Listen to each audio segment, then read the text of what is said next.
Hello, France. Have you ever wondered what would happen if the loudest voice of the era suddenly went silent, and the main politician of America lost his energy? Today, I will tell the story of Donald Trump, the new president of the USA. And I'll try to understand why Trump will soon run out of steam. Be sure to watch the video until the end to find out what awaits America next. Donald Trump, the man who rewrote the rules of politics, survived impeachments, trials, and ridicule. In 2024, he did what seemed impossible, became the president of the USA for the second time.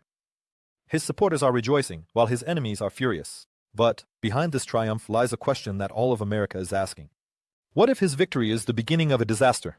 He promises peace, but sows war. He vows to defend the country, but his words put America at risk. Behind the loud slogans, empty promises, and in the shadows, the clock ticks down to collapse.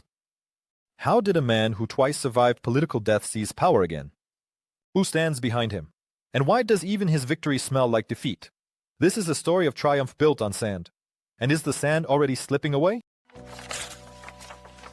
Donald Trump was born with a silver spoon in his mouth. The son of a New York developer, heir to a family empire. But simply being his father's successor was not enough for Donald. He wanted to become a legend. And he succeeded. He turned his last name into a brand. And then the brand turned into a religion. By the 80s, his name was shining on skyscrapers.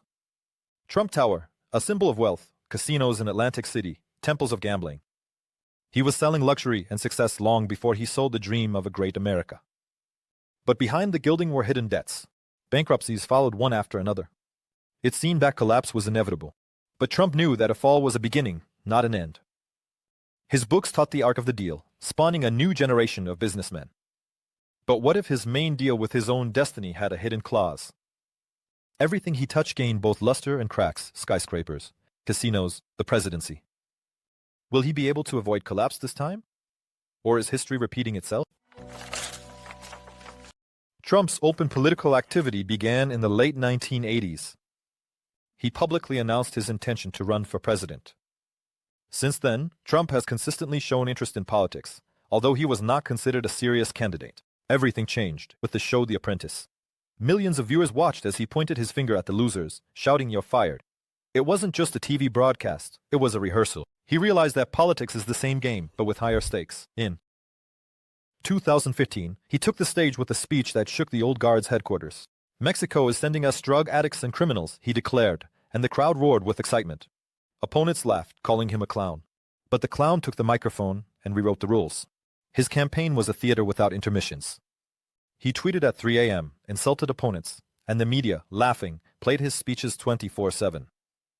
He's just a jester, thought the Democrats, but behind the jester was a genius of media manipulation. He promised to drain the Washington swamp, vowed to build a wall with Mexico, and to bomb terrorists. No plans, no details, just slogans that played on the nerves of millions. The working class of the Rust Belt, forgotten by globalization, saw a messiah in him. "He talks like us," they shouted, waving red caps. "Make America great again." On November 8, 2016, America woke up in shock. Hillary Clinton, the icon of the establishment, lost. Trump, who was laughed at, took the White House. It was a protest against the entire system, analysts whispered. But he knew the truth. It was a rebellion. And he was its leader. But what if his victory was the beginning of the end? America still didn't understand. By hiring a presidential candidate, it became a participant in his show. And in Trump's show, everyone loses except him.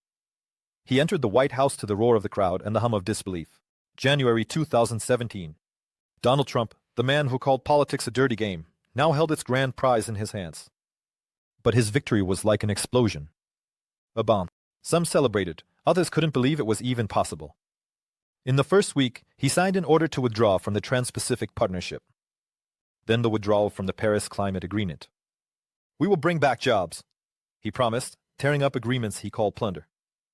The world was stunned, while his supporters shouted, "Finally, our president!" He ordered the construction of a wall on the Mexican border, announced a travel ban from Muslim countries, and called the media the enemies of the people. Every day a new tweet bomb. Every week a new scandal. His style was chaos as a strategy. Opponents couldn't respond quickly enough, while supporters rejoiced.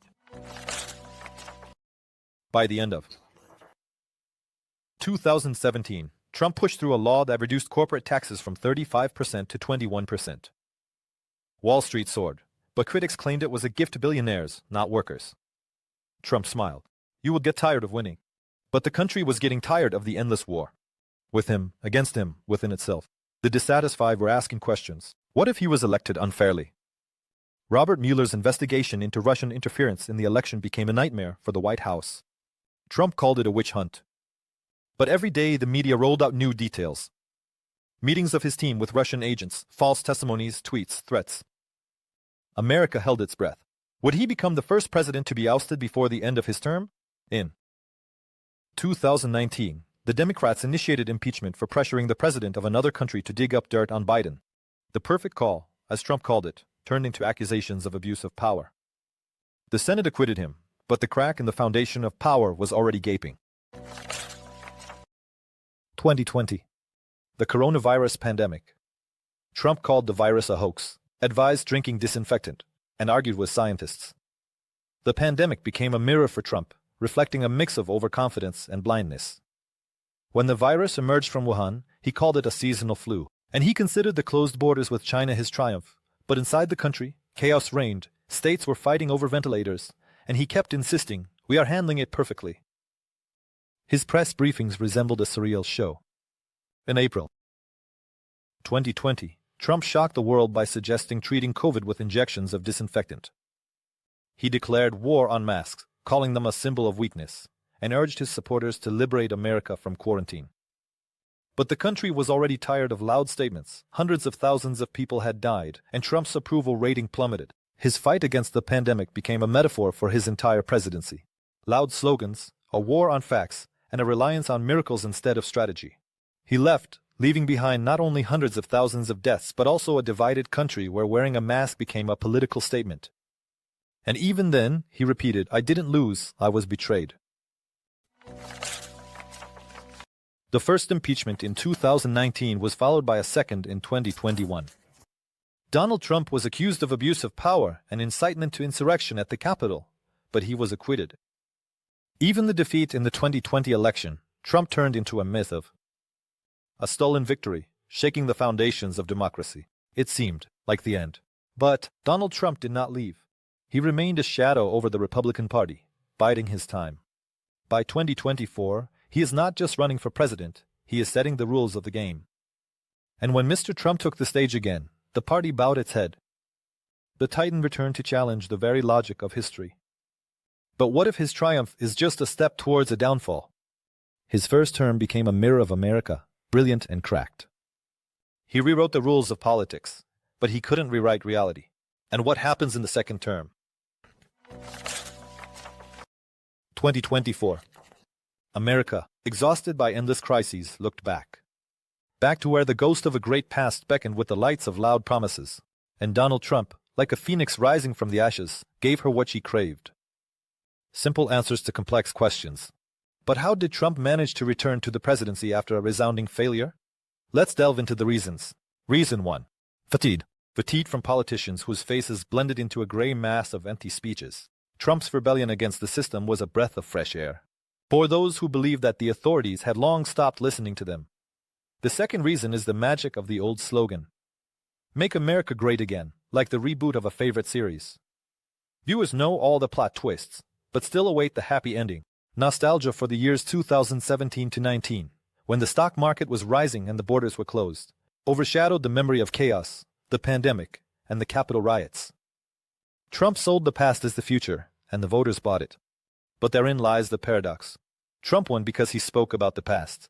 He built his campaign on memories, not on plans. His success is a victory of nostalgia over reality. But what will happen when the sands of illusion finally seep through? Through the fingers? When the wall of promises cracks, and the time for nostalgia runs out? Who stands behind Trump's victory? His army is not a monolith. It's a patchwork quilt of anger, hopes, and fears. Those who believe he is the last shield between them and chaos. But who are these people ready to revolt for him? The first front, radical Republicans. Not just conservatives, but true revolutionaries. They see Trump as a hammer to smash the deep state. Their slogan, no compromises. They are not afraid to burn bridges, even if those are the bridges of their own party. The second front, the working class of the Rust Belt. Indiana, Pennsylvania, Ohio, lands where factories once tirelessly operated, now rusting workshops and blooming despair. Trump gave them an enemy, China, immigrants, Washington. He vowed to restore pride to ordinary Americans. Even if it means turning back time, they believe him because there's no one else left to believe in. The third front is the unexpected support from the people of color. Trump took a large percentage of the Latino vote. They appreciated his toughness on the border and tax breaks for small businesses.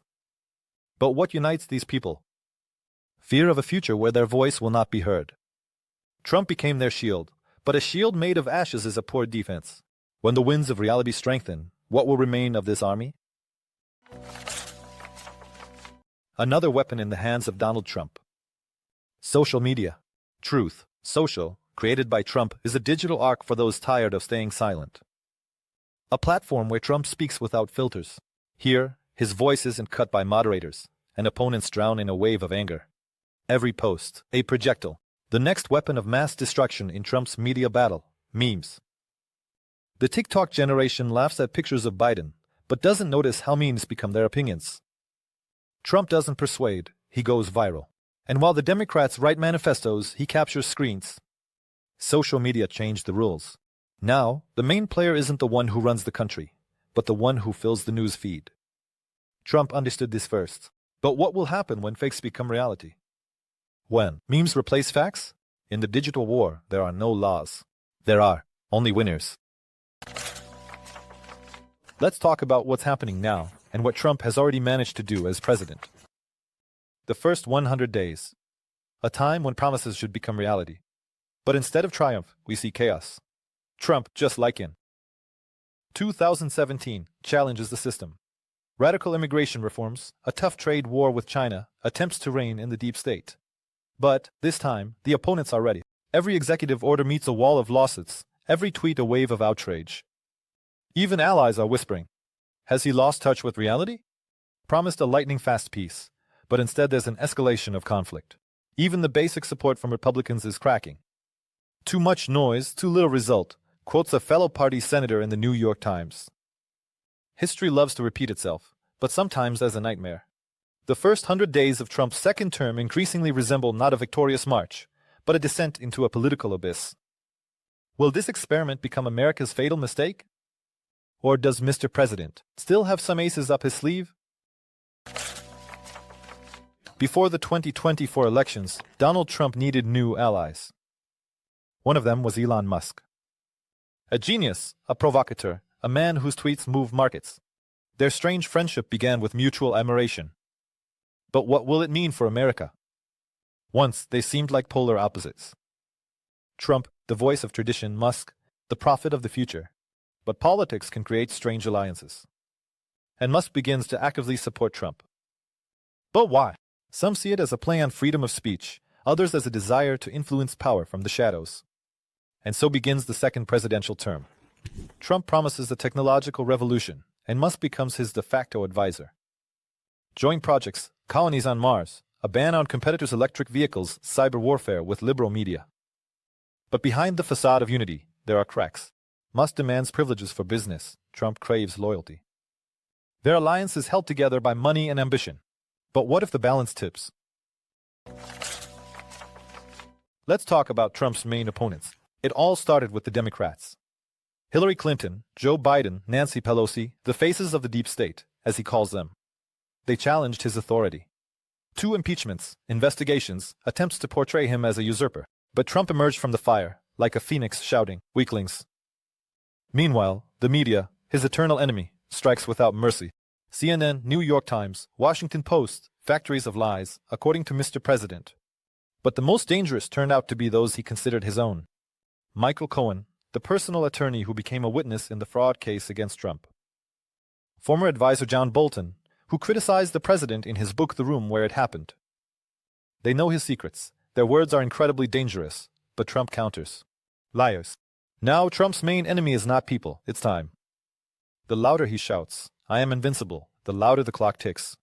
His followers believe, but faith is an unreliable shield. When the last ally betrays and the final court delivers its verdict, What will remain? A shadow in power or a cage? He battles the ghosts of the past and the demons of the future.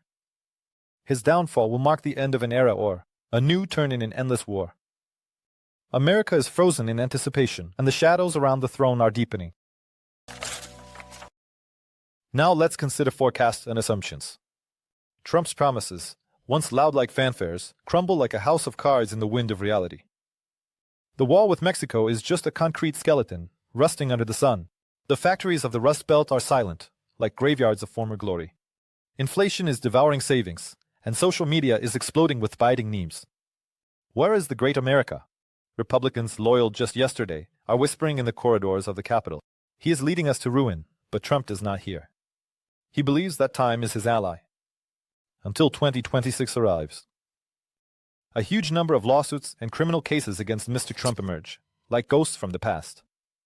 He protests again, but the jurors no longer believe in fairy tales. In every state, bars and lawyers await him. Supporters rebellion. Young Republicans, tired of past wars, demand new faces. Marjorie Taylor Greene, once his loyal soldier, is searching for a new messiah. Rallies are emptying. Instead of an ocean of red caps, there are puddles of retirees clinging to echoes and grandeur. His rhetoric, once electrifying crowds, now sounds like a broken record. The 2028 elections. Trump vows to run again.